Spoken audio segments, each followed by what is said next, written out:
Supreme court ने पाकिस्तान में YouTube बंद करने का अंदिया दे दिया। सुप्रीम कोर्ट ने सोशल मीडिया यूट्यूब पर काबिल एतराज़ मवाद का नोटिस ले लिया है। नोटिस फिरकावाराना जुर्म में मुलविस शौकत अली के ज़मानत केस में लिया गया है। इस मौके पर बात करते हुए जस्टिस काजी अमीन की जानिब से कहा गया है कि हमें आज़ादी इजहार राय से कोई मसला नहीं, आवाम के पैसों से तनख्वाह लेते हैं। हमारी कारकर्दगी और फैसलों पर आवाम को बात करने का हक है।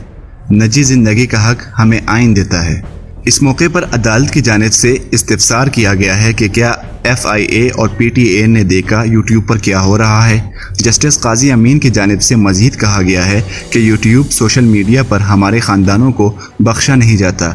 कोई यूट्यूब पर चाचा तो कोई मामा बनकर बैठ जाता है। जजिस को शर्मिंदा किया जाता है। कल हमने फ़ैसला दिया और वो यूट्यूब पर शुरू हो गया। दौरान समाअत जस्टिस मुशीर आलिम की जानिब से बताया गया है कि कई ममालिक में यूट्यूब बंद है। कई ममालिक में सोशल मीडिया को मुकामी कवानीन के तहत कंट्रोल किया जाता है। अमरीका और यूरोपीय यूनियन के ख़िलाफ़ मवाद यूट्यूब पर डाल कर देखें। ऐसे जुर्म में मुलविस कितने लोगों के ख़िलाफ़ कार्रवाई हुई है। ताहम अदालत ने यूट्यूब बंद करने का अंदिया देते हुए वज़ारत ख़ारजा और अटारनी जनरल को नोटिस जारी कर दिया है। इस मौके पर जस्टिस काजी अमीन की जानिब से कहा गया है कि हुकूमत और इदारों के ख़िलाफ़ लोगों को उकसाया जाता है। कई ममालिक में सोशल मीडिया को मुकामी कवानीन के तहत कंट्रोल किया जाता है।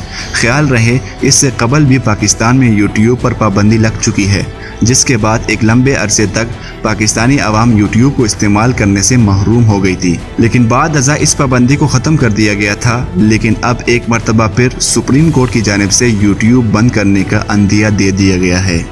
नाजरीन, आखिर में हमारी इस वीडियो को लाइक करें और हो सके तो इस वीडियो को शेयर करें ताकि ये तमाम हमारे यूट्यूबर भाइयों तक पहुँच सकें। शुक्रिया।